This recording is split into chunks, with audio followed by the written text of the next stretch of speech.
మహాభక్తులైనటువంటి వారి జోలికి వెళ్ళారనుకోండి, అది ఎంత ప్రమాదాన్ని తీసుకొచ్చేస్తుందంటే యుక్తాయుక్త విచక్షణ లేకుండా, శాస్త్రం మీద సరి అయిన అవగాహన లేకుండా, విషయం గురించి సక్రమంగా తెలుసుకోకుండా కేవలము అవతల వారిని బాధ పెట్టడానికి తెంపరితనంతో ప్రవర్తిస్తే భగవంతుడు ఏం చేస్తాడంటే అవతారంగా కిందకొచ్చేస్తాడు.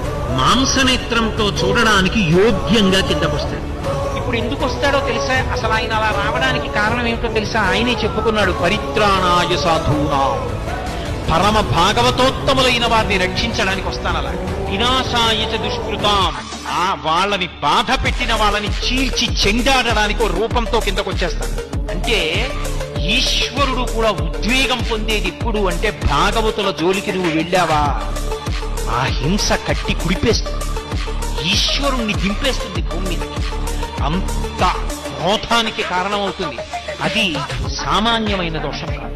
అందుకే ఎప్పుడైనా సరే భగవంతుణ్ణి నమ్ముకున్న భక్తుల జోలికి వెళ్ళేటప్పుడు 1కి 10 మార్లు ఆలోచించుకుని వెళ్ళు అని చెప్తారు.